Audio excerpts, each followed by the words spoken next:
Danny Welbeck officially been released from Arsenal.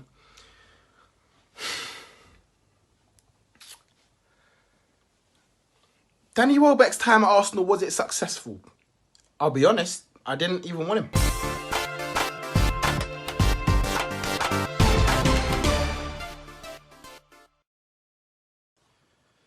Yo, what's happening, people? It's Ramone from Neeks Sports, giving you a little update of the goings on at Arsenal and my thoughts on what's happened in and around the past week and a half, really.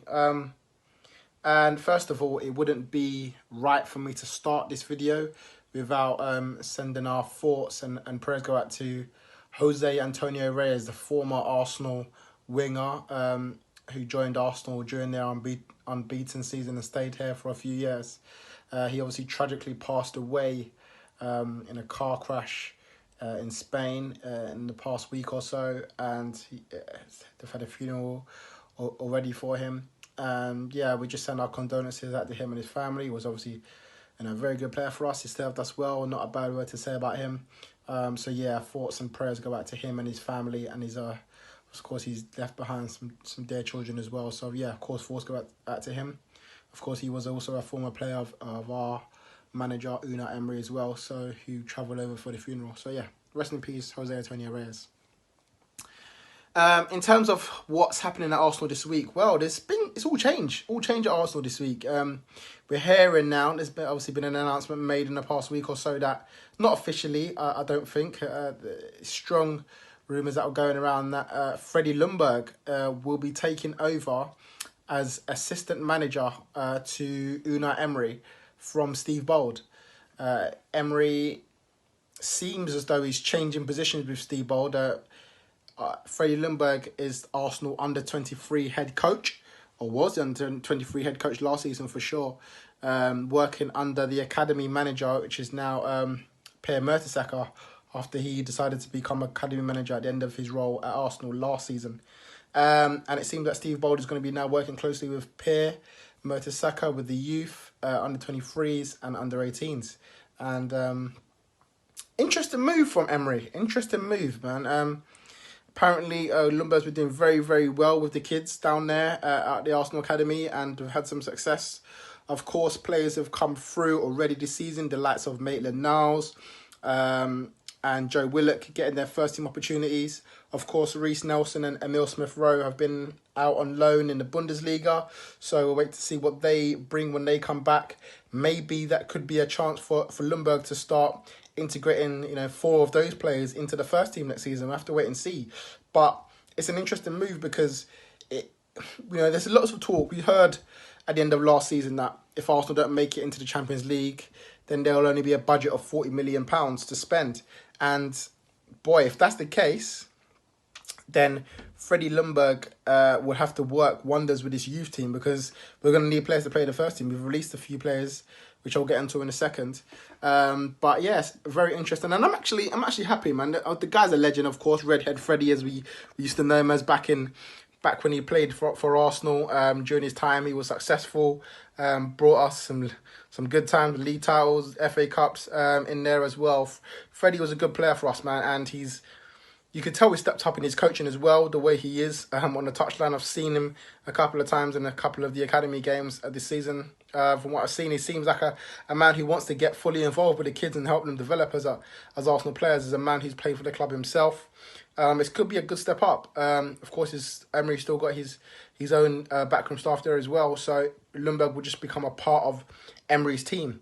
And as I said, it's gonna be a good time to see what happens with the youth, man. That's for me got to be what it's all about. It's got to be about that. It's got to be about Ljungberg bringing in some of the kids who he feels are ready and necessary to step up to the game, because Arsenal's first team this season haven't been the greatest, and I can't see Arsenal spending a whole load of money this season. So yeah, it's gonna have to be that basically for the long-term future of Arsenal. The kids are going to have to come through.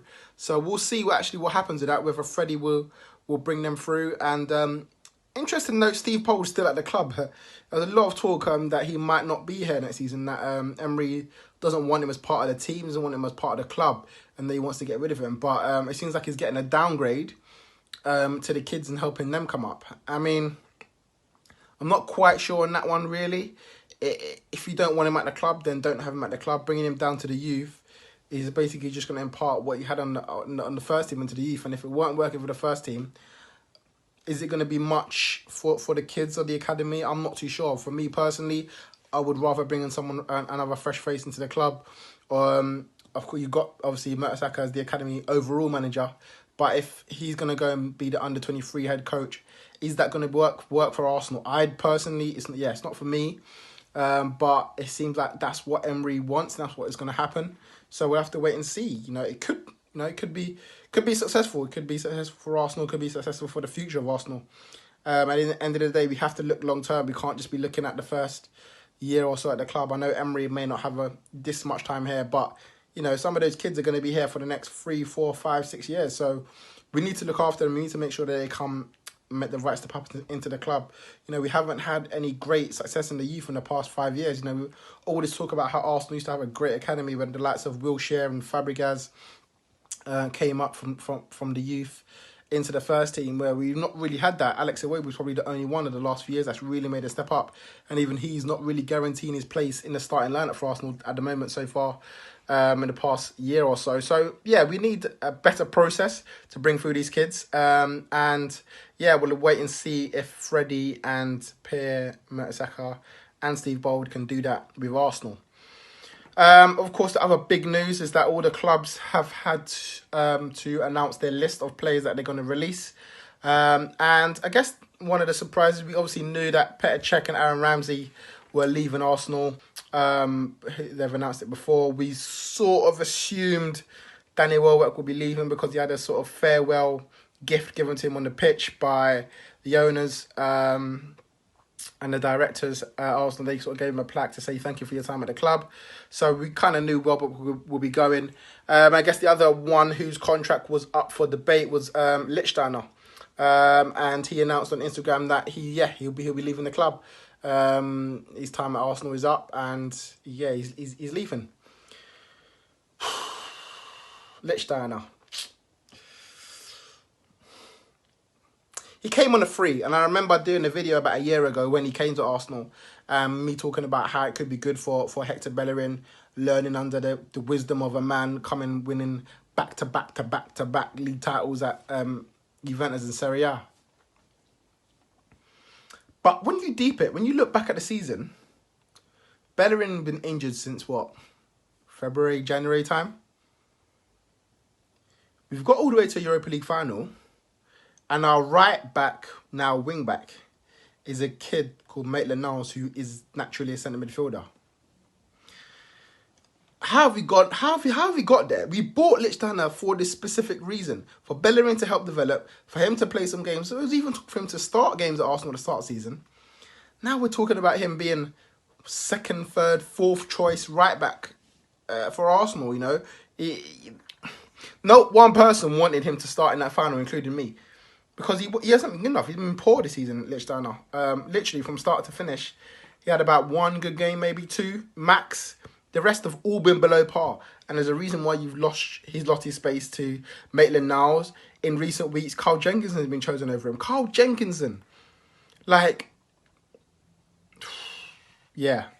That's one thing that hasn't definitely worked out for Arsenal. They've made some good signings this last season with Leno and Torreira and Guendouzi, but Lichtsteiner one didn't work. And I'm not going to get onto Arsenal's recruitment and say that was a poor decision, what were you doing? Because as I said, at the time, I backed it. I thought it would be a good reason for a good push for Bellerin to step up. But the reality is it hasn't worked out. And it needs to be looked at again for Arsenal next season.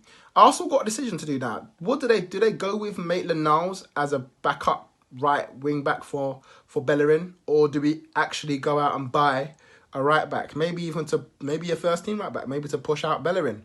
Maybe we get rid of Bellerin, or we use him as backup and we have someone who's better in that role. I feel like Bellerin had a good first year when he was first choice at Arsenal, but not really stepped up from them. So can we get someone maybe to even replace him? I don't know.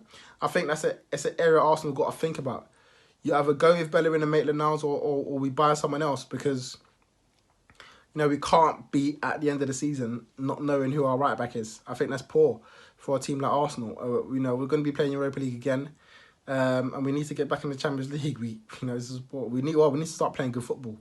We need to start playing good football with a good first team. So we'll see what Arsenal do there. And of course, as I said, Danny Welbeck officially been released from Arsenal.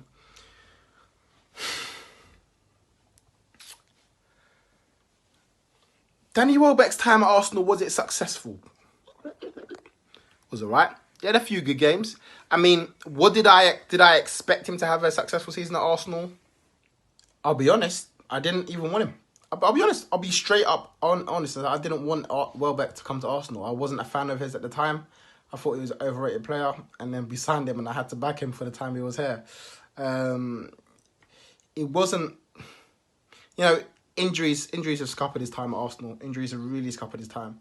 And unfortunately, it's the right decision to let him go, It'd be great to have him here fit and scoring goals, but it's just not the case, and hasn't been the case for a couple of years now. And it's not his fault. It was unfortunate, the injuries he got, and it was good to see him make a comeback on the bench in the Europa League, but we've got to think about ourselves, and Welbeck's just not good enough for Arsenal Football Club, and we need someone better.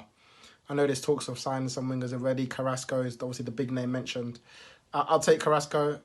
He's a good player, but we need to really kick on with our signings this season. We need to make them good and long term, because right now Arsenal have got to step up. That's what we're doing.